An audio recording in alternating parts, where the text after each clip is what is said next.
أكثر على نعود إلى طارق أحمد في أرضية ملعب هذه المباراة. طارق، لا تحدثنا ربما على الملعب، على مدى جاهزية العشب، على كل شيء يخص ربما الأمور التي تحدثنا عنها هنا في الاستوديو. تحية لك مجددا نزار وللكابتن حفيظ ولكل المشاهدين. بالفعل أرضية ميدان ملعب ملابو هي في حالة حسنة جدا قياسا بما كان عليه الحال في مونغومو أو كذلك في إبيبيين أو بقية الملاعب الأخرى.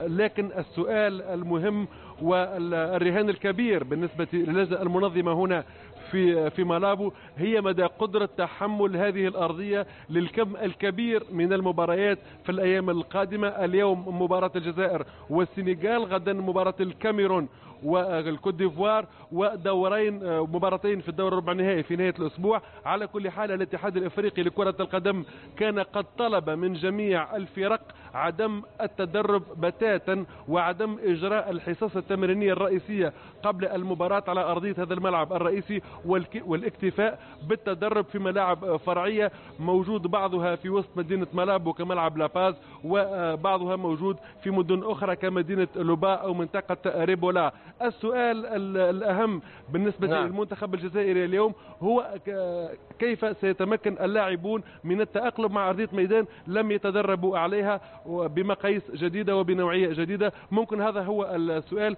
ونفس الشيء بالنسبة للمنتخب السنغالي. نزار. نعم، أشكرك طارق أحمد، كنت معنا من أرضية الملعب ملعب ملابو من مسرح هذا الحدث. أعود إلى عادل ضيف الله. عادل، الآن بالنسبة للحضور الجماهيري أكيد أن الجالية العربية كبيرة وخاصة الجماهير الجزائرية موجودة في هذه المباراة، لو تطلعنا ربما على الحضور اليوم إلى جانب الخضر في هذه المباراة الحاسمة أمام السنغال.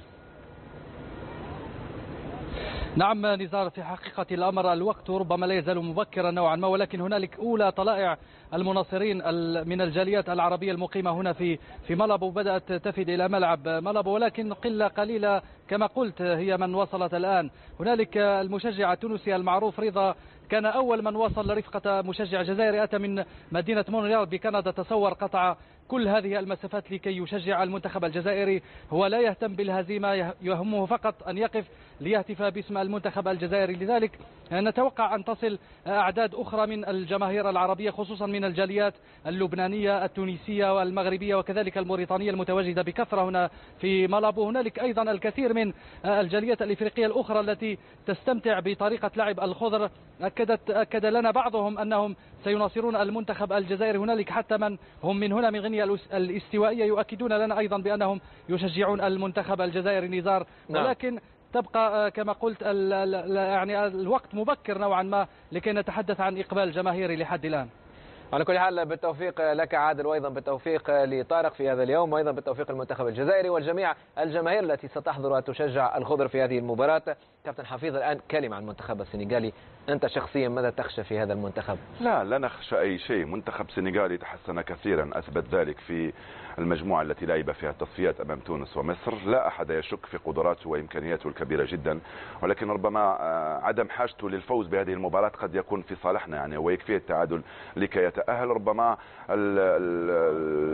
المباراة تحسم على تفاصيل صغيرة جدا. تحسم. المنتخب السنغالي قوي في في الركلات الحرة. نعم، في الركلات الحرة جميع أهداف سجلها بالرأس تقريبا. فعلا لا، منتخب قوي جدا. احنا تحدثنا منذ حين عن قدرات المنتخب الجزائري، وعادة نتحدث على قدراتنا وننسى قدرات الخصم، ننسى بأننا سنواجه فريقا محترما، سنواجه منتخبا قويا، سنواجه منتخب كانت دائما معه صعوبات ولكن في الكثير من المرات كنا نفوز عليه. اعتقد بأن المباراة ستكون كبيرة جدا وقوية، والمنتخب السنغالي أيضا سيكون في المستوى، والجميع سيشجع كابتن حفيظ ويقول 1 2 3 فيفا الجزائر في هذه المباراة.